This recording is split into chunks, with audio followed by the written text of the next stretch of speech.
మంచిర్యాల జిల్లాలోని ఎల్లంపల్లి ప్రాజెక్టులోకి వరద నీరు భారీగా వచ్చి చేరుతోంది.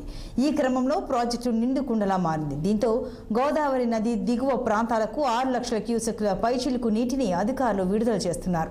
మరోవైపు మంచిర్యాల గోదావరి ఒడ్డున ఉన్న మాతా శిశువు ఆసుపత్రికి వరద నీరు వచ్చే ప్రమాదం ఉందని కలెక్టర్, ఎమ్మెల్యే కొక్కిరాల ప్రేమ్సాగర్ ఆదేశాల మేరకు అధికారులు రోగులను తరలిస్తున్నారు. ముందస్తు చర్యగా ఎలాంటి ప్రమాదం జరగకుండా ఉండేందుకు ఐబీలోని ప్రభుత్వ ఆసుపత్రికి అంబులెన్స్లు, ఆర్టీసీ బస్సులో పేషెంట్లను తరలిస్తున్నారు. దీంతో బాలింతరాలు, శిశువులు తీవ్ర ఇబ్బందులకు గురవుతున్నారు. ఇదే అంశానికి సంబంధించి మరింత సమాచారం మాతా శిశువు ఆసుపత్రి సూపరింటెండెంట్ డాక్టర్ హరిశ్చంద్ర రెడ్డితో మా ఉమ్మడి జిల్లా ప్రతినిధి సత్యనారాయణ ఫేస్ టు ఫేస్.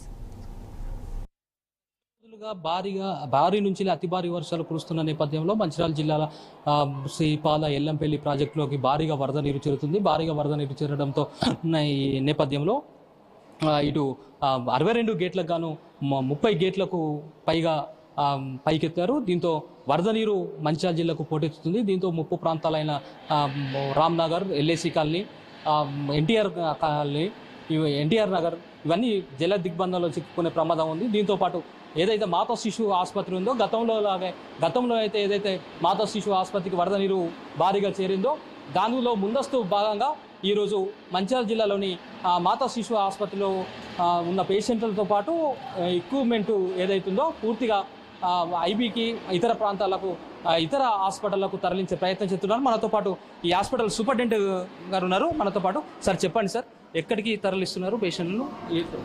ఇప్పుడు మనము యాంటీనేటల్ కేసెస్ అన్నీ కూడా జీజీహెచ్కి తరలిస్తున్నాము. తర్వాత పోస్ట్ ఆపరేటివ్ కేసెస్, తర్వాత డెలివరీ అయిపోయిన కేసులు అన్నీ కూడా వాళ్ళ సిచ్యువేషన్ బట్టి కొంతమందిని డిశ్చార్జ్ చేయడము, ఫిట్ ఉన్న వాళ్ళని డిశ్చార్జ్ చేయడం జరిగింది. ఎవరైతే డిశ్చార్జ్ కాని పరిస్థితుల్లో మొన్న సర్జరీ అయిన వాళ్ళు ఉన్నారో వాళ్ళందరినీ కూడా మన మంచిర్యాల పట్టణ పరిసరాల్లో ఉన్నటువంటి ప్రైవేట్ హాస్పిటల్స్కి కొందరిని, తర్వాత జీజీహెచ్ కొందరిని షిఫ్ట్ చేయడం జరిగింది. ఎందుకు సార్ ముందస్తు జాగ్రత్తగా? మనకి థ్రెట్ పర్సెప్షన్ ఉంది. వాళ్ళు ఇరిగేషన్ రాష్ట్ర ఇరిగేషన్ అధికారులతో మాట్లాడడం జరిగింది, జిల్లా ఇరిగేషన్ అధికారులతో మాట్లాడడం జరిగింది. వాళ్ళు ఇచ్చిన ఇన్ఫర్మేషన్ మేరకు మనకు కొంచెం థ్రెట్ ఉంది. పూర్తిగా మునిగనక్కర్లేదు. మనకు ముందు 4 ఫీట్లు వచ్చినా కానీ హాస్పిటల్ కట్ ఆఫ్ అయిపోతుంది, మనం ఇలా ట్రాప్ అయిపోతాము. తర్వాత పెద్ద థ్రెట్ ఉన్నప్పుడు షిఫ్ట్ చేసుకునే ఇబ్బందిగా ఉంటుంది. సో ఆ పరిస్థితుల్లో ఇప్పుడు మనము షిఫ్ట్ చేయాల్సి వస్తుంది. ఓకే సార్, గతంలో అనుభవాన్ని గుర్తు చేసుకొని ముందస్తు జాగ్రత్త తీసుకుంటున్నాం. ఇప్పుడు మొదలు కూడా అంతే ముందస్తుగానే జాగ్రత్త తీసుకున్నాం. పరిస్థితి చాలా తీవ్రంగా ఉంటుంది. ఒకవేళ మనం ముందస్తుగా షిఫ్ట్ కాకపోయి ఉంటే థ్రెట్ పర్సెప్షన్ ఉన్నప్పుడు మనము దాన్ని అనుగుణంగా మనము చర్యలు తీసుకోవాల్సి వస్తుంది. జిల్లా ప్రధాన ఆసుపత్రులు మరి ఈ పేషెంట్ అంతా సెటిల్ అవుతున్నారు. ఇప్పుడు ఫీవర్ సీజన్ కూడా నడుస్తూ ఉన్నది. దాదాపు హాస్పిటల్ ఫుల్ ఉన్నది జీజీహెచ్లో. అందులో కొంతమేర ఎలెక్టివ్ సర్జరీస్ కానీ, తర్వాత ఆల్ ఎలెక్టివ్ కేసెస్ ఫిట్ ఉన్న పేషెంట్లను డిశ్చార్జ్ చేయడం జరిగింది. ఎలెక్టివ్స్ అన్ని ఇప్పుడు ప్రస్తుతానికైతే బంద్ చేసి పెట్టినాము. ఓన్లీ ఎమర్జెన్సీస్ తీసుకుంటాం జీజీహెచ్ మంచిర్యాలలో అడ్మిషన్కి. సో ఇప్పుడు పాత ఏదైతే మన మెటర్నిటీ వింగ్, తర్వాత పాత అక్కడ జీజీహెచ్లో ఉన్నటువంటి లేబర్ రూమ్ అవన్నీ కూడా మళ్ళీ రిస్టోర్ చేయడం జరిగింది ఇప్పుడు.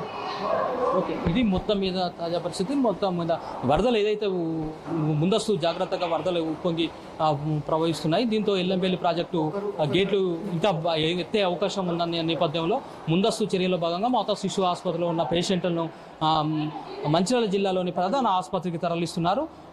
మొత్తం మీద ఇక్కడ ఉన్న ఎక్విప్మెంట్తో పాటు పూర్తిగా తరలించే ప్రయత్నం అయితే అధికారులు చేస్తున్నారు. మొత్తం మీద మంచిర్యాల జిల్లాలోని లోతట్టు ప్రాంతాలైన రామ్నగర్, ఎల్ఐసి కాలనీ అయితే ఇప్పటికే ముందస్తు చర్యలు చేపట్టారు. జిల్లా కలెక్టర్ దీపక్ కుమార్తో పాటు మంచిర్యాల ఎమ్మెల్యే ప్రేమ్సాగర్ రావు కూడా దగ్గరుండి పర్యవేక్షిస్తున్నారు. ముందస్తు చర్యలో భాగంగా వారిని సురక్షిత ప్రాంతాలకు తరలించే ప్రయత్నం అయితే చేస్తున్నారు. ఇది ఇక్కడ తాజా పరిస్థితి. వీడియో జర్నలిస్ట్ ప్రేమ్ కుమార్తో సత్యనారాయణ.